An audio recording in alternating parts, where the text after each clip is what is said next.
বন্ধুরা, আজকে আবার চলে এসেছি বিকেলের একটা নাস্তা নিয়ে। আজকে নাস্তা করবো চিকেন পুরি। চিকেন পুরি করার জন্য নিয়ে নিয়েছি ময়দা, আলু সিদ্ধ আর চিকেন। এখন আমি ময়দাটা মেখে নেবো। ময়দাটা মাখার জন্য আমি একটা বড় কাঁচের গামলি নিয়ে নিয়েছি।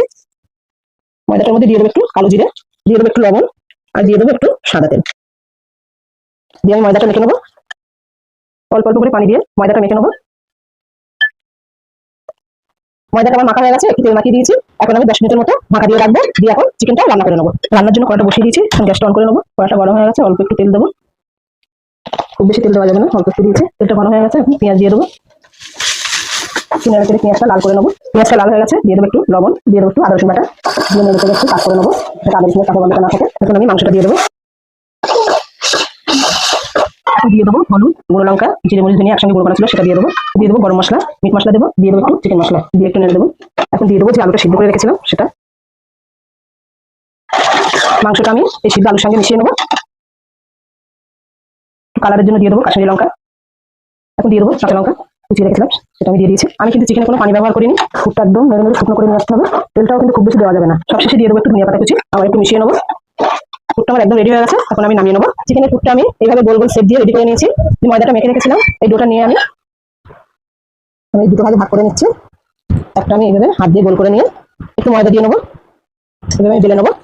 ঠিক যেভাবে রুটি বেলে সেই রুটির মতো করে আমি বেলে নেবো। রুটিটা আমার বেলা হয়ে গেছে, আরো একটা ডো আছে, এই একইভাবে আমি ওটাও বেলে নেবো। এরকম ঠিক এইভাবে বেলে নিয়েছি। প্লেটে আমি একটু ময়দা দিয়ে নিয়েছি, তাহলে ধরে লাগবে না। এই রুটির উপরে আমি চিকেনের পুরগুলো এই দেখো পরপর সব সাজিয়ে নিয়েছি। এখন আমি এই চিকেনের উপর একটু চিজ দিয়ে নেবো।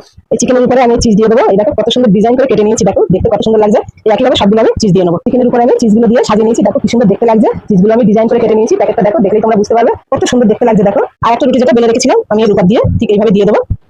রুটিটা আমার দেওয়া হয়ে গেছে, এখন হাত দিয়ে উপর থেকে আমি এইভাবে একটু সেট করে নেবো। এই একইভাবে সবগুলো আমি সেট করে নিচ্ছি। সবগুলো আমি হাত দিয়ে চেপে চেপে সেট করে নিচ্ছি। এখন আমি এই যে ডিজাইন যে কাটারটা এটা দিয়ে আমি কেটে নেবো। এইভাবে বসিয়ে আমি কেটে নেবো। বাকি যেগুলো আছে এই একইভাবে আমি কেটে নেবো। এদিকে আমি আলু পুরো একটু ছোট দিয়েছিলাম, চিকেনের পুরো ছোট দিয়েছিলাম, তাই আমি ছোট কাটা দিয়ে কেটে নিচ্ছি। এবার এই সাইড দিয়ে এই ময়দাটা আমি এইভাবে সাজিয়ে নেবো। দেখো সবগুলো আমি রেডি করে নিয়েছি, প্লেটে সাজিয়ে নিয়েছি। মাঝখানেটা সব থেকে ছোট। এখন চলে যাবো গ্যাসের কাছে, তেলটা গরম করে নেবো। তেলটা গরম হয়ে গেছে, পুরিটা দিয়ে দেবো। আর বেশি দেবো না, এই তিনটে আমি আগে ভেজে নেবো। এইভাবে একটু তেল দিয়ে দেবো, উপর দিয়ে উল্টিয়ে দেবো একটু। কত সুন্দর দেখতে লাগছে না? মানে তোমরা চাইলে এই ডিজাইন গুলো হাতেও করা যায়, অন্য ডিজাইনও করা যায়। পুরিগুলো আমার হয়ে গেছে, আমি একটা করে তুলে নিচ্ছি। এই দেখো কত সুন্দর হয়েছে, একটা পাত্রে তুলে রাখবো। বাকি যেগুলো আছে ওইগুলো আমি এবারে ভেজে নেবো। সবগুলো আমার রেডি করা হয়ে গেছে। এই দেখো কত সুন্দর দেখতে লাগছে।